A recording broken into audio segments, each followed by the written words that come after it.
So let's get to it. I'm going to talk about the DNC last night. I don't know how many of you saw this. Oh my gosh. Oh, the DNC. This place. All right, so here we go again with the DNC National Convention. I see they're really pushing this guy. I just don't get it. So first and foremost, let's talk about Bill Clinton. So I got this article here from Town Hall. It says Bill leaves the economic facts behind in a stunningly dishonest speech. So before I even read that, I just want to talk about it because all he did was just ream President Trump out for all sorts of different things, talking about how, here it actually says it right here, at a time like this, the Oval Office should be a command center.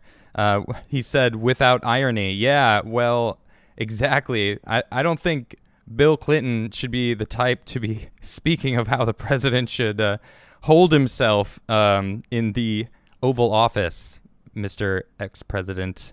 Yeah, a little embarrassing. He was trying to call President Trump out for being not so cool, but it's like, come on, man. You of all people, especially with all the allegations that are hanging over his head right now with the Epstein stuff. So I don't know. It's pretty messed up to listen to that. It was pretty cringy. So I just want to read this because this article really goes through and explains the inaccuracies of the economic stuff that he was talking about. How and essentially what was happening is he was just saying, that Trump built this amazing economy, but it wasn't Trump, it was Obama and Biden. And then this actually goes in to explain how the economy that Obama and Biden were known for is actually George Bush.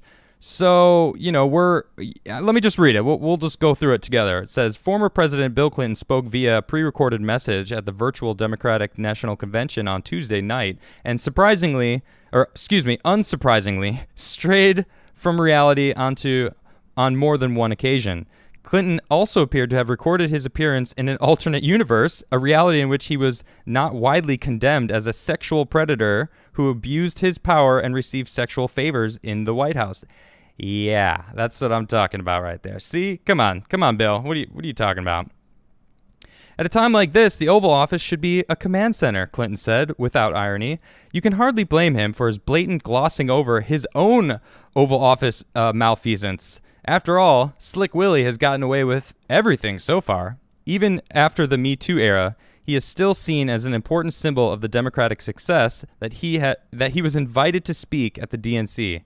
Sorry, Monica. Oh my goodness, this writer is a little brutal. I gotta say but I don't know. I mean, this is how I felt. I was just sitting here cringing, listening to Bill speak. Like, how can you say these things when all the stuff that has come out to light that's been proven that you did while you were in office, let alone all the stuff that's now coming out to light that just puts him on blast. So it's pretty bad.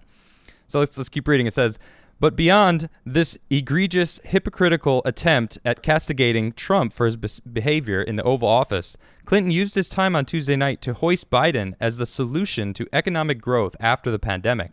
He cited the bounce back in the American economy following the 2008 recession and said that under Obama, the country saw new jobs for 6 consecutive years. In 2009, quote, in 2009, Barack Obama and Joe Biden started with the worst economy since the Great Depression, and when they were done, they had delivered more than 6 straight years of job growth, end quote, Clinton said. Considering that Obama administration came into power at the end of the economic fallout in 2008, the yearly growth was on pace for restoring many of the lost jobs during the recession. One great booster to economic gains during the Obama era was the recovery of the Michigan auto industry, something Obama and Biden and other surrogates love to give them credit for. This point has been brought up several times already in the convention as evidence of Obama's and therefore Biden's unprecedented success in economic policy. But as I pointed out on Tuesday, the bailout money sent to Michigan auto factories was actually set aside by George W. Bush administration. $17.6 billion was earmarked in December of 2008 as part of the Troubled Asset Relief Program, an effort meant to save General Motors and Crigler. All Obama had to do was sign on their recovery plan when he took office. In fact, Obama rejected those companies' viability plans in 2009. Instead, he structured a bankruptcy plan for both and shoveled out even more federal aid. All in all, as the TARP program, was a sequence of enormous bailouts that saved many businesses, cost the taxpayers hundreds of billions of dollars, and now widely condemned by the very people who claim Obama was a champion of job recovery. The further funding of the automotive industry in Michigan, structured by Obama, is estimated to have cost the American taxpayer billions in unrecoverable funds. But even if one were simply compare job gain year over year between Obama and Trump, Trump still comes out on top. As the employment recovery was deemed mostly complete by 2017, President Trump continued to add jobs by supporting energy and manufacturing labor. No matter how a left-wing analyst chooses to compare statistics between their beloved Obama and Trump, no one can boast the lowest unemployment rate in 50 years and the lowest ever unemployment rate for African Americans other than Trump. Clinton's portrayal of economic success under Obama could have been seen as dishonesty by omission. But his version of what happened in the U.S. because of the Wuhan coronavirus pandemic was nothing but lies. Yes, it goes on and on about, I guess it's almost done, but that's what really annoys me about all these Democrats. I can't stand this whole, it's Trump's fault, the coronavirus is Trump's fault. I'm so sick of it, and it frustrates me because he seriously mandated all these things, and all the states gave him the big finger, like, how dare you try to mandate what we do as states. It's our lives. It's our states. We are in control. We're the United States, not the authoritarian president controls us all. And I saw that. And, we talked about it a lot on Timcast IRL, and it's super frustrating to deal with that. It's like, come on. Like, he tried. He sent, the naval vessel to New York. They didn't even use it. They sent sick people into nursing homes instead of using the hospitals that they even set up, not even the naval ship. So they didn't set up the hospitals that they had there. They didn't use them. So that's super frustrating to see how he did try to help. He did try to tell them how to, deal with the coronavirus. And they were like, nah, F off. We're going to do this as whatever we want to do. And the Democrats made it significantly clear, don't mess with us. Don't tell us what to do. And now they're trying to say it's totally his fault. He should have been, a president. How dare he not, be more presidential and help us through this? All of these deaths are on his fault. Pelosi's calling it the Trump virus now, which is just obnoxious. So I don't know. I can't stand it. It was such a hard speech to listen to, this Bill Clinton speech, so that was cringy. And then along comes AOC. So she gets ripped apart. So she's talking for only 90 seconds. She only had 90 seconds to speak, and she has, she's a good speech writer. So she had this nice thing prepared. It was articulate, to the point. You can't deny what AOC wants and what she's thinking. But she threw everybody for a tailspin. At the end of her speech, she goes, let me see if I could find exactly where it says. So here she goes, at the end of her speech, she goes, I hereby second the nomination of Senator Bernard Sanders of Vermont for President of the United States of America. And I stopped and I was like, wait, what did she get that wrong? Did she not? Is she like me, thinking that they're not going to nominate Joe Biden? Was it a mistake?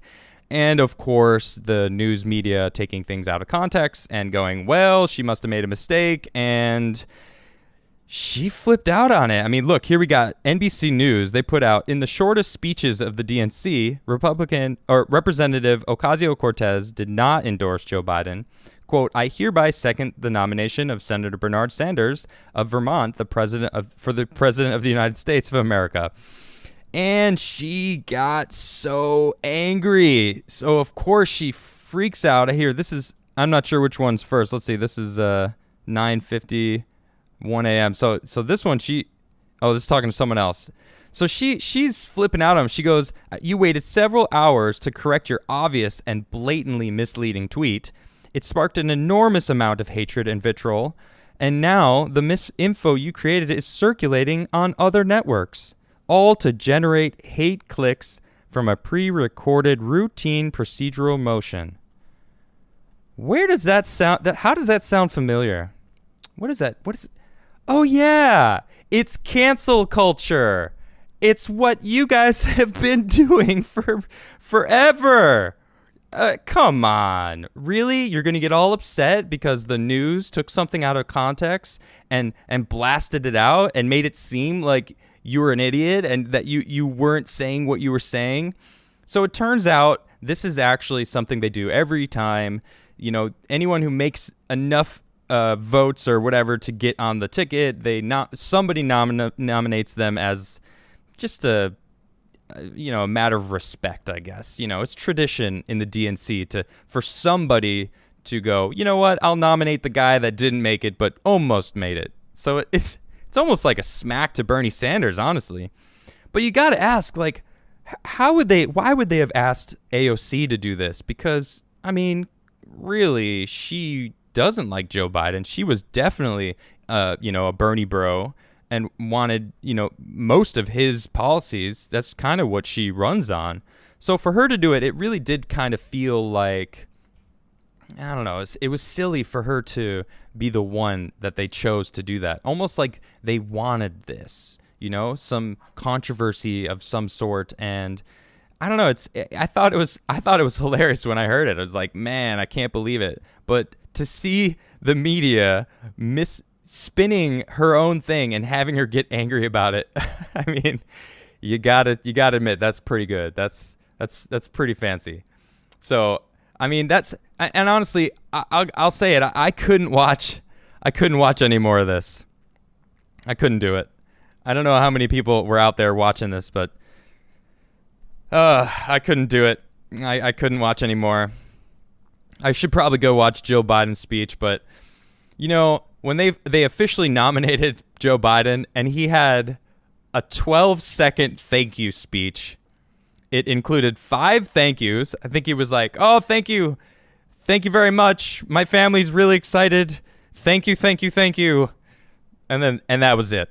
That was it. That I think that's all he got.